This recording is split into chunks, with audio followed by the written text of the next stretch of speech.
നമസ്കാരം. മലയാളി വാർത്തയിലേക്ക് സ്വാഗതം. പ്രധാനമന്ത്രിയുടെ കേരള സന്ദർശനം തുടരുകയാണ്. ഇന്ന് ഗുരുവായൂരിൽ അദ്ദേഹം എത്തി സുരേഷ് ഗോപിയുടെ മകളുടെ വിവാഹത്തിൽ പങ്കെടുത്തു. വധുവരന്മാർക്ക് ആശംസകൾ അർപ്പിച്ചു.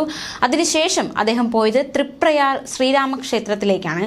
അവിടെ അദ്ദേഹം ദർശനം നടത്തി. ക്ഷേത്രത്തിലെത്തിയ മോദി തൃപ്രയാർ തേവരെ വണങ്ങി.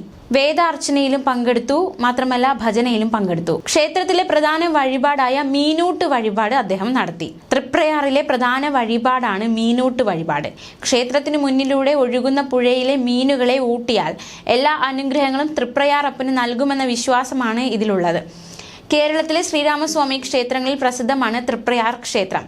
തൃശൂർ ജില്ലയുടെ തെക്കു പടിഞ്ഞാറ് ഭാഗത്തായുള്ള നാട്ടിക ഗ്രാമപഞ്ചായത്തിലാണ് ഈ ക്ഷേത്രം സ്ഥിതി ചെയ്യുന്നത്.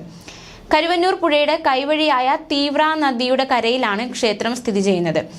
ശ്രീകൃഷ്ണൻ ദ്വാരകയിൽ പൂജിച്ചിരുന്ന ശ്രീരാമ വിഗ്രഹമാണ് തൃപ്രയാർ ക്ഷേത്രത്തിലേതെന്നാണ് കരുതപ്പെടുന്നത്. ശ്രീകൃഷ്ണന്റെ സ്വർഗാരോഹണത്തിന് ശേഷം ഈ വിഗ്രഹം കടലെടുത്തുവെന്നും പിന്നീട് മുക്കുവർക്ക് കിട്ടിയെന്നാണ് ഐതിഹ്യം. ഇന്ന് രാവിലെ ഗുരുവായൂർ ക്ഷേത്രത്തിൽ ദർശനം നടത്തിയ ശേഷം നടനും BJP നേതാവുമായ സുരേഷ് ഗോപിയുടെ മകൾ ഭാഗ്യയുടെ വിവാഹ ചടങ്ങിൽ പങ്കെടുത്ത ശേഷമാണ് മോദി തൃപ്രയാറിൽ എത്തിയത്. ഗുരുവായൂരിൽ നിന്ന് ഹെലികോപ്റ്റർ മാർഗമാണ് അദ്ദേഹം വലപ്പാട് സ്കൂൾ മൈതാനത്തെത്തിയത്. അവിടെ നിന്ന് റോഡ് മാർഗമാണ് തൃപ്രയാർ ക്ഷേത്രത്തിലേക്ക് ഇന്ത്യൻ പ്രധാനമന്ത്രി വന്നത്. ക്ഷേത്രത്തിലേക്കുള്ള വഴിയുടെ ഇരുവശത്തുമായി നിരവധി പേരായിരുന്നു മോദിയെ കാണാൻ കാത്തുനിന്നത്. തൃപ്രയാർ ശ്രീരാമസ്വാമി ക്ഷേത്രത്തിൽ ദർശനം നടത്തിയ ശേഷം തിരികെ കൊച്ചിയിലെത്തിയ ശേഷം ഉച്ചയ്ക്ക് 12-ന് വെല്ലിംഗ്ടൺ ഐലൻഡിൽ കൊച്ചി രാജ്യാന്തര കപ്പൽ അറ്റകുറ്റപ്പണി കേന്ദ്രം, ഡ്രൈ ഡോക്ക്, IOCയുടെ LPG ഇറക്കുമതി ടെർമിനൽ എന്നിവ മോദി ഉദ്ഘാടനം ചെയ്യും. പിന്നീട് മറൈൻ ഡ്രൈവിൽ BJPയുടെ ശക്തി കേന്ദ്ര പ്രമുഖരുടെ യോഗത്തിൽ പങ്കെടുത്ത ശേഷം അദ്ദേഹം ഡൽഹിയിലേക്ക് മടങ്ങും. അതേസമയം ഗുരുവായൂർ ക്ഷേത്രത്തിൽ സുരേഷ് ഗോപിയുടെ മകളുടെ വിവാഹത്തിലൊക്കെ അദ്ദേഹം പങ്കെടുത്തു. അദ്ദേഹം നിറസാന്നിധ്യമായിരുന്നു. ആ കാഴ്ചകളൊക്കെ നമ്മൾ കണ്ടതാണ്.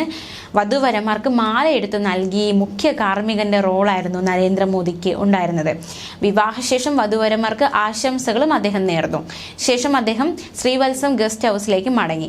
സുരേഷ് ഗോപിയുടെ മകൾക്ക് വിവാഹമംഗളങ്ങൾ നേരാൻ സാന്നിധ്യമായി മോഹൻലാലും മമ്മൂട്ടിയും വൻ താരനിരയും ഉണ്ടായിരുന്നു.